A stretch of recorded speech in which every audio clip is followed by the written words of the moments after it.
మనిషి జీవితంలో అదృష్టానికి అరచేతికి సంబంధం ఉంటుంది.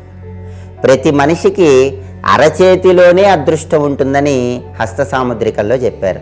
అరచేతిలో ఎవరికైనా సరే కొన్ని ప్రత్యేకమైనటువంటి గుర్తులు ఉన్నట్లయితే అదృష్టం బాగా కలిసి వస్తుంది.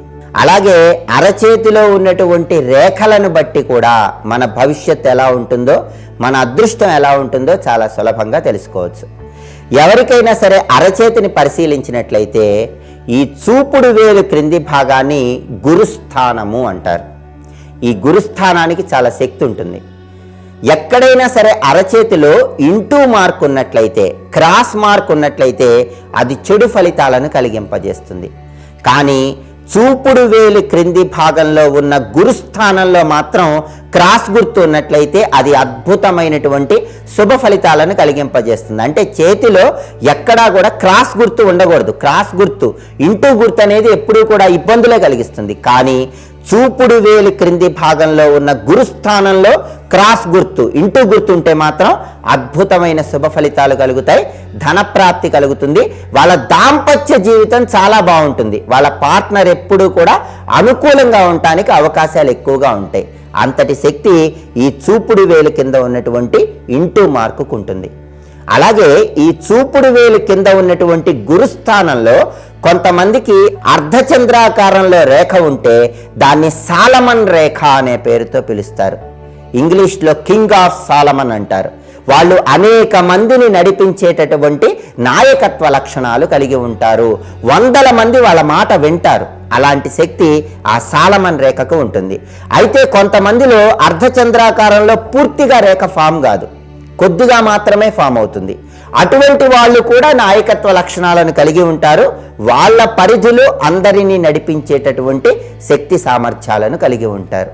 అలాగే ఎవరికైనా సరే జీవితంలో కావాల్సిందేంటి? తినటానికి ఎప్పుడూ లోటు రాకూడదు, ఉండటానికి సమస్యలు రాకూడదు. మీకు జీవితంలో తినటానికి కానీ ఉండటానికి కానీ ఎలాంటి లోటు రాకుండా ఉండాలంటే మీ బొటన వేలి మీద ఒక ప్రత్యేకమైన గుర్తు ఉండాలి. దాన్నే వడ్ల గింజ గుర్తు అనే పేరుతో పిలుస్తారు. అంటే ఒక కన్ను గుర్తు, కన్ను ఎలా ఉంటుందో అలా బొటన వేలి మీద ఉండాలి.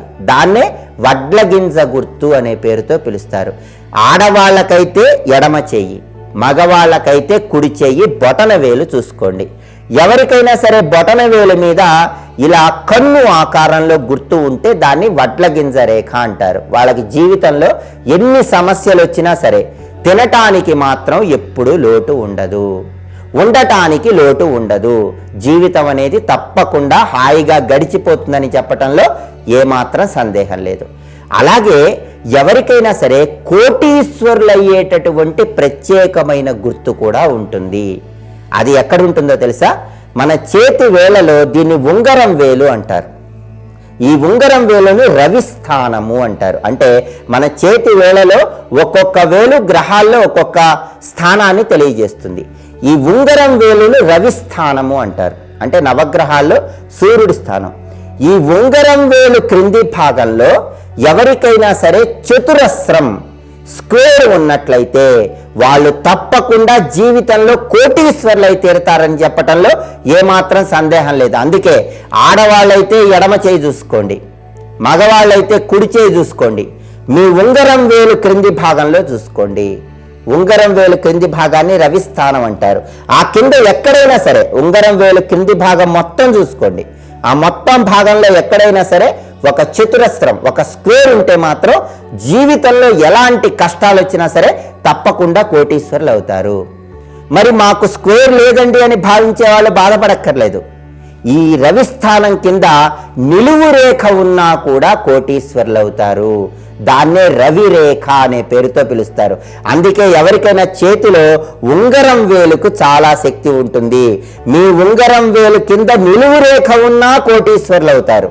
దాన్ని రవిరేఖ అంటారు. లేదా ఉంగరం వేలు కింద చతురస్రం ఉన్నా కూడా మీరు కోటీశ్వరులు అవుతారు. అందుకే ఉంగరం వేలు కింది భాగం అందరూ జాగ్రత్తగా చూసుకోండి. నిలువు రేఖ ఉన్నా, చతురస్రం, స్క్వేర్ ఉన్నా మీరు కోటీశ్వరులు అయి తీరుతారని చెప్పడంలో ఏమాత్రం సందేహం లేదు.